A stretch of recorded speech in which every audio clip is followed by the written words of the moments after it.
लालची ढाबा रोटी वाला। कुशालपुर नाम का एक गांव था। वहां पर कुलवंत सिंह नाम का व्यक्ति बिना किसी काम के आवारागर्दी करता रहता था। एक दिन कुलवंत के पिताजी बनवर ने उसे बुलाया। क्यों बेटा, घर का सारा पैसा खर्च कर दिया? घर का सारा पैसा मैं क्यों खर्च करूंगा? मैं अपने खर्चे के लिए खुद पैसे कमा रहा हूँ। तभी उसकी माँ वसुंधरा वहाँ पहुँची और अरे निकम्मे, शर्म आनी चाहिए झूठ बोलते हुए। मैं जो मसाले के डब्बे में पैसे छुपा के रखती हूँ, वो चिल्लर पैसे भी तुम चुरा लेते हो। तुम पैसे नहीं बचा पाते और गांव में मैं इज्जत नहीं बचा पा रहा हूँ। जो भी मिलता है इसके और इसके दोस्तों के बारे में ही बात करता रहता है। देखो बेटा, अब मुझसे और सहा नहीं जाता, मैं तुम्हें कहीं और भेज देता हूँ। बात यहाँ तक पहुँची है तो मैं बता देता हूँ साफ साफ। मुझे फॉरेन जाना है और वहाँ किसी पैसे वाली लड़की से प्यार करके शादी कर लूंगा और आराम से जिंदगी बसर करूंगा। तुरंत मेरा टिकट निकालो और मुझे फॉरेन भेज दो, मैं अपनी जिंदगी जी लूंगा। अच्छा बेटे, अब तुम फॉरेन जाना चाहते हो? हाँ, ये मुंह और मसूर की दाल। चुपचाप अपने ढाबे में आकर काम करो, वरना तुम्हें किसी पागल खाने में दाखिल करा दूंगा। कहकर वहाँ से चला गया। अगले दिन कुलवंत अपने दोस्त राजेश के साथ मिलकर ढाबे पहुंचा। ये देखकर बनवर, ये क्या, एक तो तुम निकम्मे हो और तुम्हारे लिए एक असिस्टेंट भी। देखो बेटा, एक हफ्ते के लिए मैं बाहर जा रहा हूँ, महाराज जैसे कहे उसकी बात सुनना। कहकर चला गया। के बाद कुलवंत खाना बनाने वाले महाराज के पास गया। क्यों महाराज, खाली बैठे हो? रोटी बनाओ। तुम जैसे मस्तीखोरों को मैं बिल्कुल बर्दाश्त नहीं करता। मेरे पिताजी का जमाना गया, अब कुलवंत मैदान में उतरा है। अब तुम जैसों को लोहे के चने चबवाएगा। तब महाराज ने लाचार होकर रोटी बनाए। यूं थोड़ा वक्त गुजरने के बाद कमलेश ढाबे पर पहुंचा। देखो भैया, जरा गर्मा गर्म रोटी देना। रोटी इतनी गर्म होनी चाहिए कि मुंह में डालते ही जीभ जल जाए। तो तुम्हें रोटी की क्या जरूरत है? मैं जलता हुआ कोयला डाल देता हूँ तुम्हारे मुंह पे, तो तुम भी उछलते हुए रोटी के पीछे भागोगे। कहता है कि जीभ जलना चाहिए। कहकर प्लेट में रोटी डालकर कमलेश को ला कर दिया। उसे खाकर कमलेश, अरे यार, ये रोटी तुम लोगों ने कब बनाया? अरे रोटी तो फूला भी नहीं और एकदम ठंडा है। मैं नहीं खाऊंगा इसे और ना ही पैसे दूंगा। धार कहकर चला गया। इस तरह उस दिन कोई धंधा नहीं हुआ, एकदम ठप पड़ गया। ये देखकर महाराज, मैंने कहा था ना भैया कि गर्मा गर्म रोटी बनाओ तभी अच्छा होता है। क्या इन निकम्मों के लिए ताजा रोटी दें? देखते जाओ कल से मैं क्या करता हूँ। कहकर चला गया। अगले दिन कुलवंत हवा भरने वाले पंप को लेकर ढाबा पहुंचा। फिर महाराज से कुलवंत, महाराज जी अब से हमें कोई टेंशन नहीं है और ना ही माल खराब होगा। कहकर हवा भरने वाले पंप से रोटियों में हवा भरने लगा। इस तरह सारी रोटियां फूल गईं। ये देखकर महाराज, भैया ये सब रिस्क क्यों उठा रहे हो? अरे जब का तब रोटी ताजा बना दें तो हो जाएगा ना काम। अरे ये तो पहला झटका है, अगला झटका तुम्हारे लिए है। आज से तुम्हें काम पर आने की कोई जरूरत नहीं है, दफा हो जाओ यहाँ से। कहकर महाराज को नौकरी से निकाल दिया।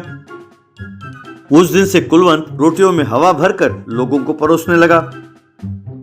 लोग भी खा रहे थे। कुछ देर बाद राजू से कुलवंत, यार मैंने महाराज को नौकरी से निकाल दिया। कल जो रोटी बचे थे उसे देखकर मुझे एक आइडिया सूझा है। तुम हर रोज रात को आसपास के ढाबे में जाओ और जो रोटियां बची हों उन्हें ले आओ। अगले दिन उन रोटियों में हवा भरकर बेच देते हैं, तब महाराज के पैसे और रोटी के पैसे सब बच जाएंगे। फिर उन पैसों से हम तफरी करेंगे। यूं उस दिन से राजू आसपास के ढाबाओं में जाकर बची कुची रोटियां लेकर आने लगा।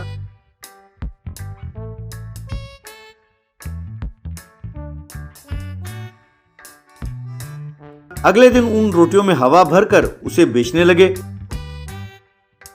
यूं कुछ दिन बीत गए। एक दिन कमलेश जो दूसरे गांव से आ रहा था, उसने दूसरे ढाबे के बाहर से राजेश को रोटियों को उठाते हुए देखा। अगले दिन वो ढाबे पर आया और रोटी ऑर्डर करने लगा। कुलवंत ने उसे हवा भरे हुए रोटियों को परोसा।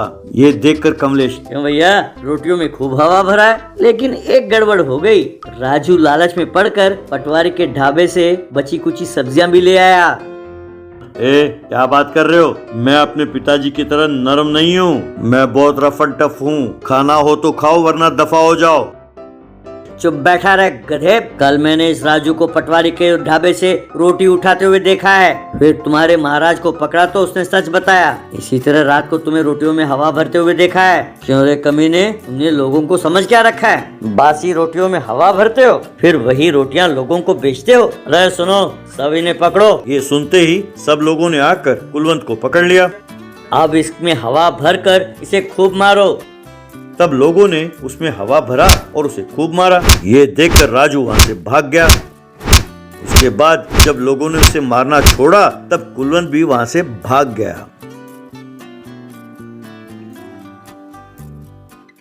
24 carat golden sports car restoration. एक गांव में राजा नाम का एक एटीएम सिक्योरिटी के तौर पर काम किया करता था। उसे अमीर बनने का बहुत शौक था। रोज लोग पैसे ड्रॉ करके गिनती करते थे तो वो बड़े आस से देखता था। छी छी, क्या जिंदगी है मेरी। अब मैं हमेशा यूं ही गरीब ही रहूंगा क्या? करोड़पति कभी नहीं बनूंगा। ये भी कोई जिंदगी है क्या? यूं दुखी होता था। उसके गले में एक चेन हुआ करती थी।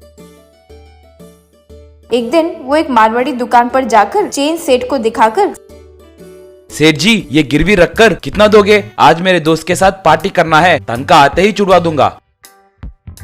सेठ उसे देखकर मजाक उड़ाते हुए, क्यों भाई, इसे गिरवी रखकर पैसे देना। कैसे दिख रहा हूँ मैं तुम्हें? सुबह सुबह पता नहीं कहाँ से आ जाते हैं। ये सोना नहीं है, कम से कम नकली 1 ग्राम का भी सोना नहीं है। जाओ भाई, कहते हुए डांटा। उसके घर पर उसके दादाजी की एक तस्वीर थी। रोज सब उनके आगे हाथ जोड़ने का एक नियम बनाए हुए। उसे रोज सपनों में उसके दादा सोने की कार में जाते हुए दिखाई देते थे। उनका इसे बुलाना, इसका उनके करीब जाना और जाते ही वो और उनकी कार गायब हो जाना, ऐसे होता रहता था। फिर अचानक उसकी नींद खुल जाती थी। सामने मौजूद दादा के फोटो को गुस्से से देखता था। एक दिन दादा के फोटो के पास गुस्से से, ये क्या है माँ? रोज रोज का टॉर्चर है। ये अगर बड़े जमींदार थे तो हमारे लिए क्यों कुछ नहीं छोड़े? इन्होंने क्या किया है कि रोज हाथ जोड़े? ऊपर से गले में ये एक चाबी, वो सोने का भी नहीं है। शांति से सोने तक नहीं देते, रोज सपने में आकर तंग कर रहे हैं। छी, क्या जिंदगी है।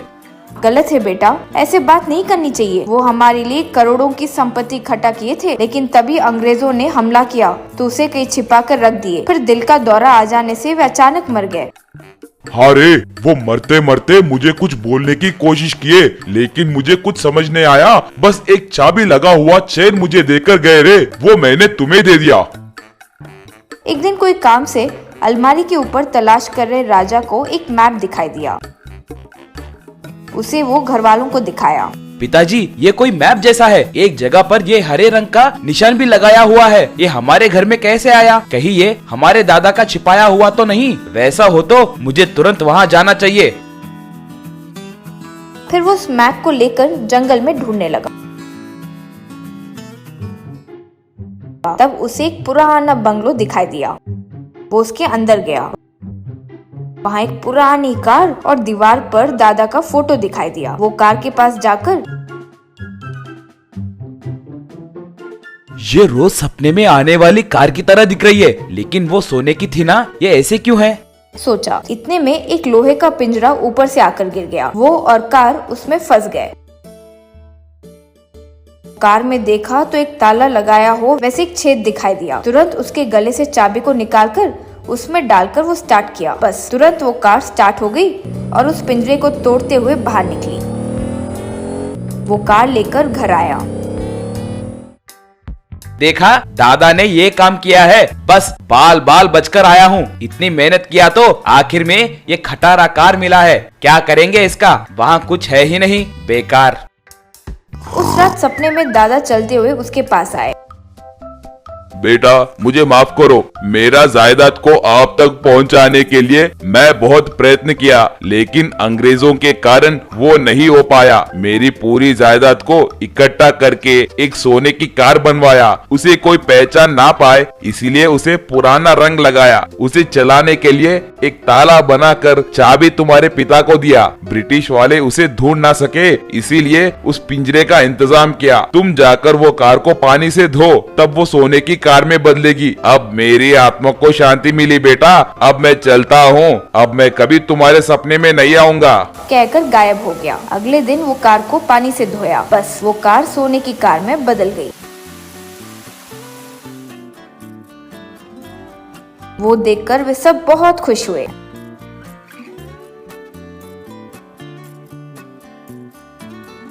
राजा वो कार में बड़े गर्व से गांव में चक्कर लगा रहा था तो सारे लोग आश्चर्य से देखे। उसे बेचकर मिले पैसों से बड़ा घर कार सब खरीदकर वे सब खुशी से जिए।